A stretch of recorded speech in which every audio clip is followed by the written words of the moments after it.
Hey there, this is LA Calling, and you're watching Brutally Delicious with Bruce Moore.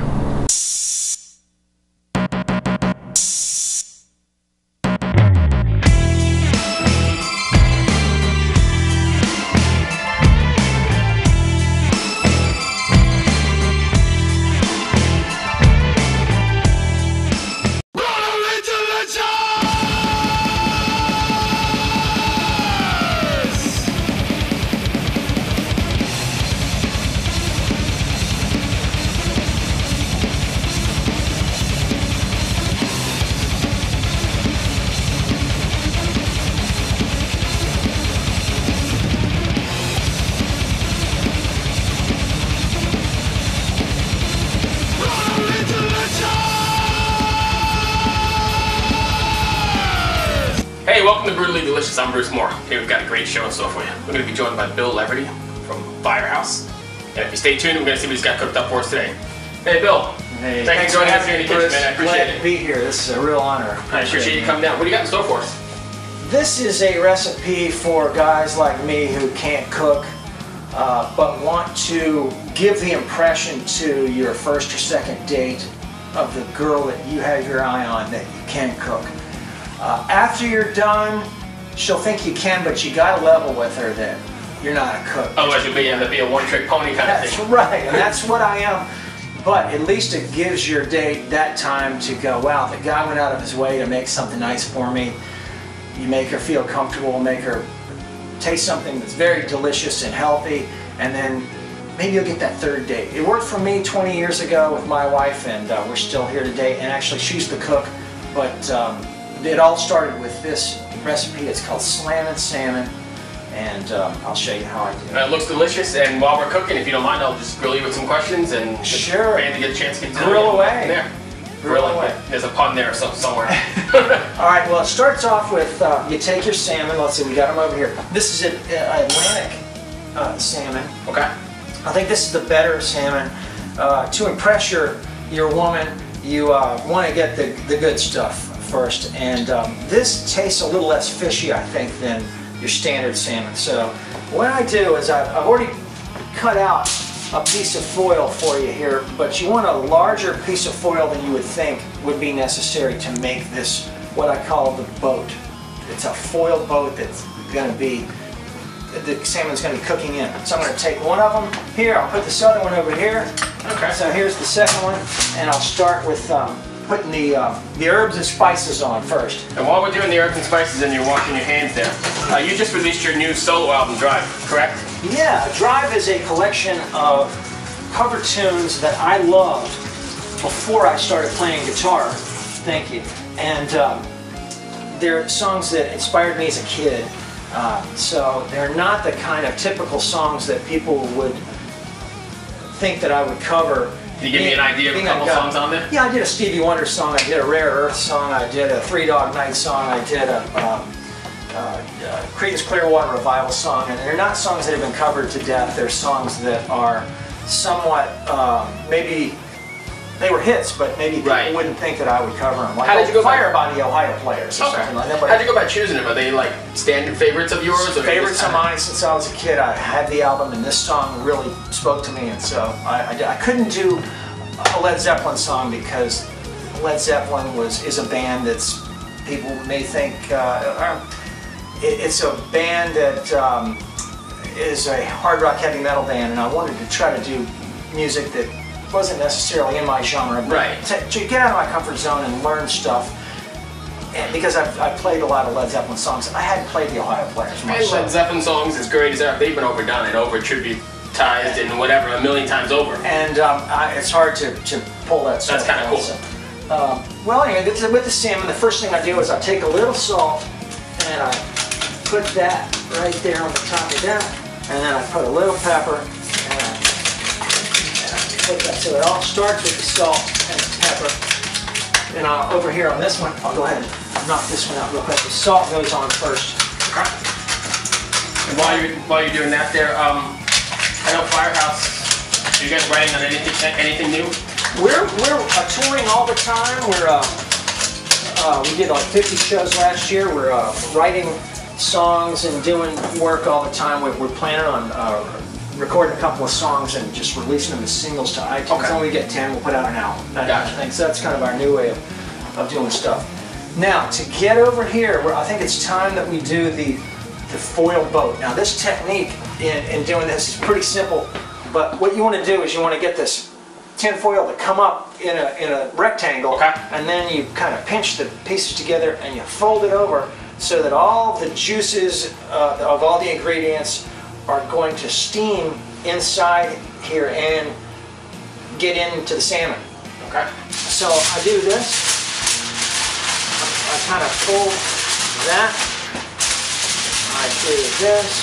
You take a while to perfect this little folding technique? It's been trial and error.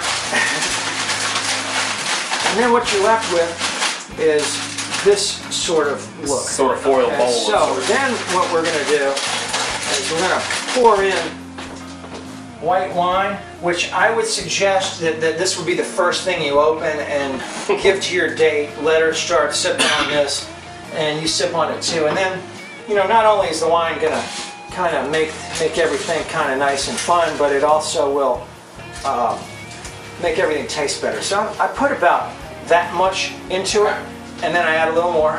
And in this case, we're using Chardonnay, but I mean, you could use any white wine. Is that correct? If the better the wine, the better she's going to be sipping. Right. You know, so just use whatever you're not going to be using that much for this. So you really want to just like open up that bottle of wine, pour her a glass, pour yourself a glass, and then just use. Pour her another glass, and then use the rest. And then use the rest. I mean, I would say, you know, get the Montrachet if you can afford it. Right. I can't. So yeah. Any. Sutter home, you know, whatever. That's about what we can afford here in the Really Delicious, so it is what it is. Hey, we do the box wine at home, so it's all good. So I know you say you're writing.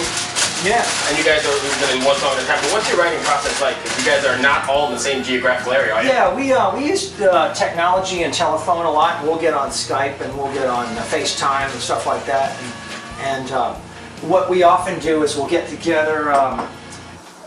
You know, I'll come up with a guitar riff, I'll send it to CJ, CJ will say, oh yeah, I like that, or I think I've got an idea, or I'll say, hey, I got this hook, there ought to be a law, and he'll say, oh yeah, I like that, and he'll go crazy on writing the lyrics. Right. So it really, there's no formula with us. We just get to work and then just chip away at it, and eventually a song. So let me ask you another quick question. So when you're writing, are you writing with the stage or the live setting in mind? Or are you writing just the song for the song's sake? Just for the song. That's what I do. I don't think in terms of how it's going to be live.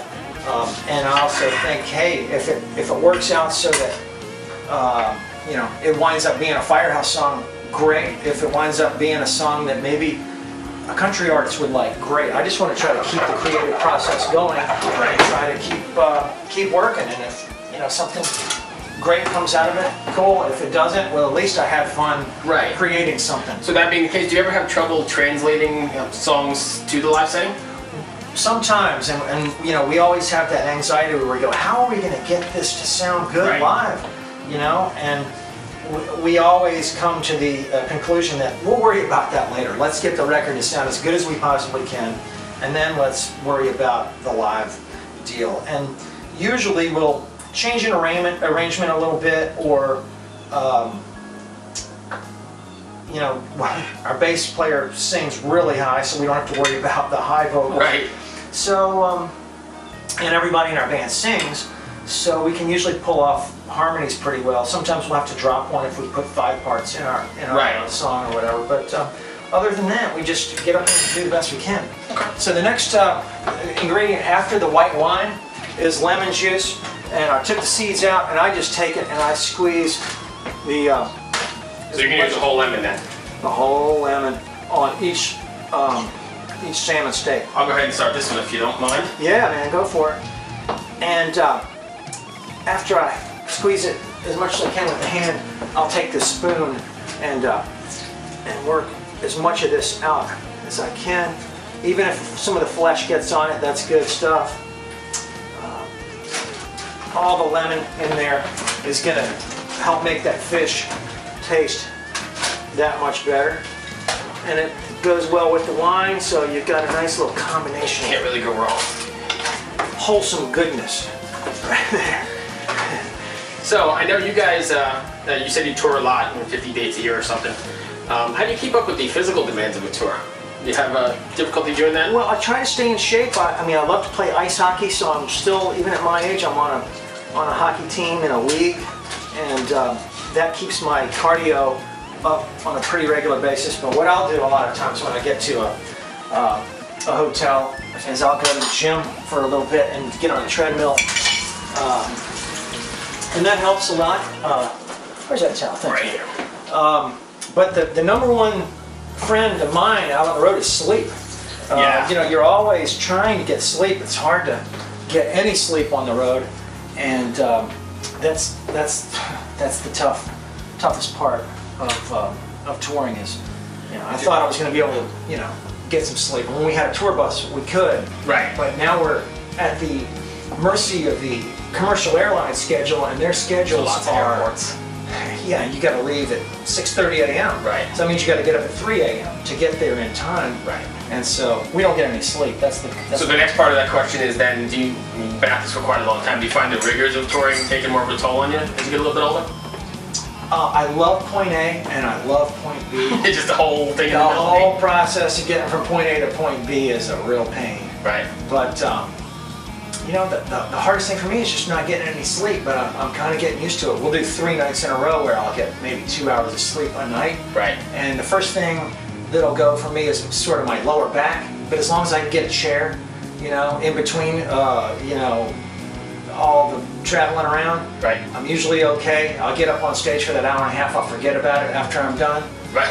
Dead tired, my back's killing Right. me. But, oh hey, the next thing I'll put in is a few capers. So about this many capers, and I want to have them kind of spread out along the salmon kind of evenly, because you don't want your lovely lady to just bite into that piece of salmon and get the whole mouthful of capers. We were talking about capers a little bit earlier. I hadn't been familiar with them until I just tried them prior to this little set here and there. They're definitely different than I thought.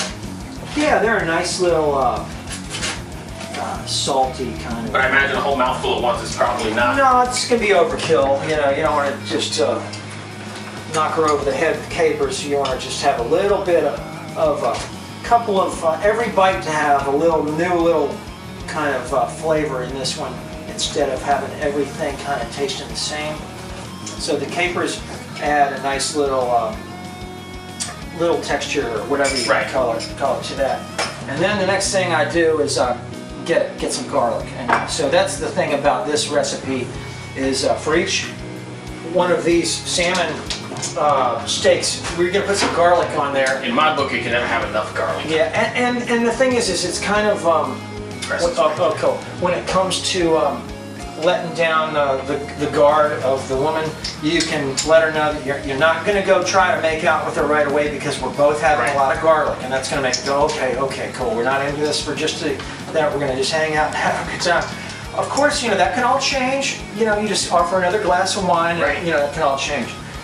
Anyway, what I'll do is I'll get over here and I'll press this, and garlic press is your friend. Garlic press is totally different. I don't know how you survive without one of those in the kitchen for sure. So now what I do here is I'll scrape this stuff off of here. The goodness. And then, yeah, wholesome goodness. And then I'll, you can't see it, but I'm evening that out all over this salmon, so it's not all clumped in one area. Like I said, you don't want her to bite into this, take one bite and have the whole Right. Caper, garlic, clump of garlic in there. So that's that one. We'll go over here and do this one real quick. Drop that off here at the sink. So if you're, while you're still crushing, if you don't mind. Yeah. You guys were one of the first bands to, you toured extensively, but you were one of the first bands to play in Northern India. Yeah. What was that experience like? Man, it's awesome there. That's Northeast India is that's a hard rock heavy metal mecca. I mean, there's a few states there that there's a few states there that love hard rock, heavy metal, and they're really passionate about it. And we got to play, you know, stadium show Right. where we were the headliner, and gosh, I guess it's 40 or 60,000 people or something like that. The logistics of getting over there though must have been extremely difficult though, you right? talk about the rigors of touring. I mean, that's a long travel. I think it was 36 hours from the time we left our home. Right. 36 hours till the time we left our house till the time we got to our hotel room. Oh, and that's not even on stage. That's just the hotel room. That's just to get to the hotel room to get your sleep. Right. Because I don't sleep well in a chair sitting up. Right. And we don't, always get to lay down on a plane. I mean, it's pretty rare. But the crowds are just awesome. They love the music. They love the whole experience. So it's all really cool. Hang on one second. Got a little bit of something right there. Okay. Thank you. All right, we're good there. All right. The next thing I would do is chop up some cilantro and onion. But let's get the onion first, since we're. Want me to go ahead and do that? Yeah, you want to do that? Yeah, no problem at all. Yeah, cool. So speaking of touring extensively, then, since you've pretty much been quite a few places, is there any place you haven't been that you'd like to get to? Man, I would love to play in Australia. We've played just about every continent except Africa and Australia, and I would love to play Africa. That would be awesome. But Australia is one of those places where we should have played by now, but we just haven't been able to get it to work. We played around there. We played all the countries in Southeast Asia. Malaysia, Thailand, Singapore, Indonesia. Oh, you played Indonesia. You got all the way that far, but not to Australia? Not to Australia. So that's interesting, because there's a pretty big scene over there. Yeah, so that's enough right there. That's enough? Yeah, you're good. Is that dice enough? We're good? Yeah, that's great. All you need for this is probably 2 spoons, 2 of these teaspoons of this. And you just want to have a little bit flaked along the salmon steak there. It's just a subtle addition. We're not going heavy on the onion. Just another little touch. Perfect. And then so about 2 of these over on this one. So do you have any rituals before you hit the stage? I try to warm up every night for vocally and guitar-wise for about an hour. The vocal I try to warm up for. I try to sing just hallelujah, kind of easy kind of stuff, and work into the higher range for 30 minutes, and then I try to shut up for 30 minutes before you play. I don't want to talk at all then, because I want my voice to relax and unswell from singing before that 30 minutes before the warm-up. But I keep playing my guitar as much as I can. The more I'm familiar with how everything feels, the better I'm going to play. Right. And I try to also play a couple of days before I show up at the gig. If I haven't played for a while and I show up, the guitar just doesn't feel natural to me. It doesn't feel like it's part of an extension of my body. Whereas if I've been playing... So prior to a couple of days, sort of amp it up? Yeah, I've got to be in shape when I show up for the game. Right. All right, this is cilantro. We're going to want to use some of this to put on top of the salmon at the very end. So we're going to save this little bit and set that right there. And then the other bit, a little goes a long way, so about this much should do the whole. I love the smell of cilantro. Yeah, it's a great smell. And you kind of bunch it all up real tight, like this, before you chop it up. And then you just start doing this. And you might have to bunch it up a couple more times to get it to be. The whole idea behind this is to have teeny weeny little pieces of cilantro on the salmon, not big chunks of it. You just want teeny weeny little pieces. But for a guy who's not a cook, you've got some pretty cool little tricks there. Well, I've been watching my life a little bit. I have to be honest, but but this is one of those things that I pick up on by osmosis. While you're doing that, though, we need to preheat the oven. Is that correct? Yeah, we want to preheat that to 450. Okay. And we're going to cook these for only 20 minutes. So 20 minutes will. Now, if the salmon steaks are really thick, 20 minutes. If they're thin, maybe 15. Okay. The good thing about all those juices, here's half of what we were talking about. Okay. The good thing about all the juices that are in this is that they won't let the salmon dry out, and that's what you don't want.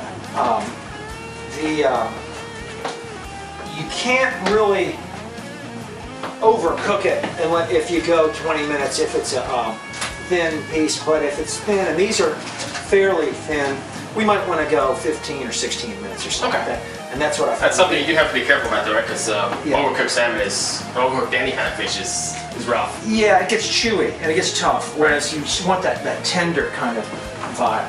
Then the last thing that we'll put on, we'll have some of it that we're going to save for when it comes out of the oven. Okay. Is some of this mango salsa. And what this I already got chopped up and already made, but it's got mango, it's got a little cilantro in there, it's got some red pepper, it's got some red onion, it's got a little bit of a hot pepper, I think it's a habanero, just a little bit in there, and it's chopped up into these little pieces like this, and so we'll put a little bit of that in here. We don't want to put a lot in there, it's just going to, like I said, you spread it around so that there's a little bit of a bite. And if you didn't have that at home, you could go ahead and make those with those ingredients you just said, right? You chop up a mango, and this is all fresh mango anyway in here, but save a little bit for afterwards. You'll see why after this is done, why having a little bit on the top, because it'll make it look good. Right. At the end, when you pull this out, sometimes, well, we're going to use that cilantro to put it on top, because the fish, when it's all cooked and steamed and everything, it won't look as beautiful. And you want her in the other room when you pull it out. Right. So you can put that stuff over there, and then it'll look better. So sit it down with a second glass of wine and then go ahead and That's do right. your thing. Yeah. Right. Put on some Firehouse music or my new Drive album, and it'll be all good. All right, now I think we got everything we need in the boat. Now I want to show you the technique of putting the boat together. So you can see what we got in there, how it's all spread around a little bit, everything. The aromers are nice too, which made that smell-o-vision sort of thing going on.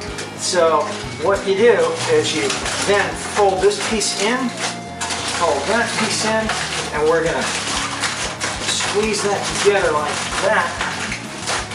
And you really want to have it as airtight as you can, so that none of these juices and the steam will escape. All right, so I guess the oven's preheated. We're going to go ahead and top that in now. Okay, cool. So to be a real macho man, you don't want to appear stupid now, but you don't need a pot holder to put it in. You just want to make sure you don't touch the any parts of the inner side of the oven. So you can just, be talking to your girl and then open this up and just set it on that rack and then just kind of slide it in. This kind of cookie sheet has that little edge on it, and then you just set it in there. With these, I'd say 15 minutes, since it's at 450. If they're a little thicker, I would say 20 minutes, but somewhere in between there, you'd be perfect. Okay. So you guys have had a big hit with Love of a Lifetime. I mean, it's probably what you're, I guess, most well known for. But when you look back on that song, it's become sort of like a wedding standard. Did you ever imagine, I mean, you could probably have never imagined it, but how does that make you feel, or what's that like? Oh, that's awesome. I mean, we never imagined it would be as big as it was. It was the #1 wedding song in Bridal Magazine, which I'd never heard of Bridal Magazine until that happened. But it was a big song for us.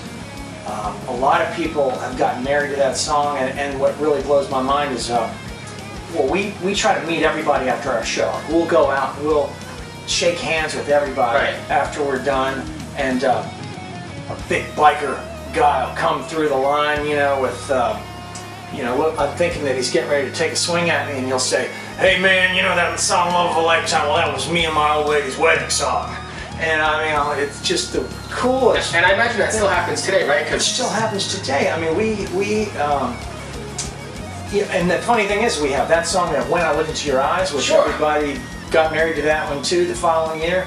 And then we had a song called I Live My Life For You, which was a top 20 song that we had that came out in '94.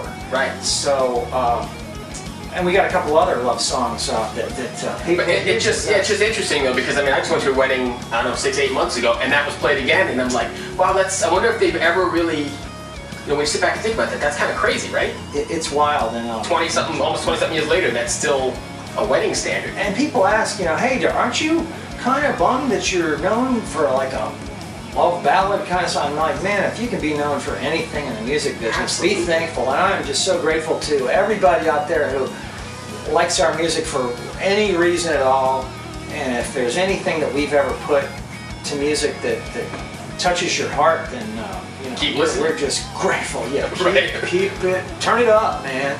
Yeah. So now that we're talking about songs, is there a song in your catalog, your best catalog, that's a personal favorite, or is there a good story behind it, or? Well, a song called "Reach for the Sky" is special to me in a way because we wrote the song,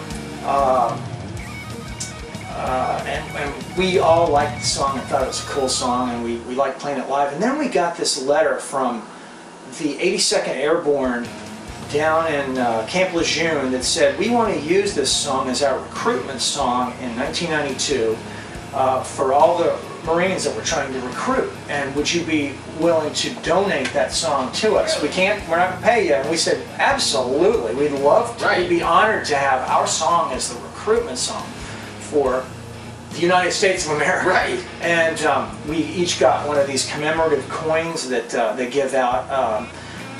When you pass basic training down there, they give you this coin. It means a lot to those guys, and it meant a lot to us. I got a sweatshirt that said 82nd Airborne. Really? It's still my favorite sweatshirt. I still wear it to this day. I was in the post office the other day. This guy goes, "Oh, are you 82nd Airborne?" I said, "Well, no, Kind of a long story. I wasn't, but I co-wrote a song that they used as their recruitment song, and so it's nice there." And we got a letter from a general saying thank you so much. So that to me is one of my favorite songs, that accomplishments that really means a lot to me. Okay. All right, so now we're at 20 minutes. We're going to go ahead and pull them out, see what we got. All right, woo!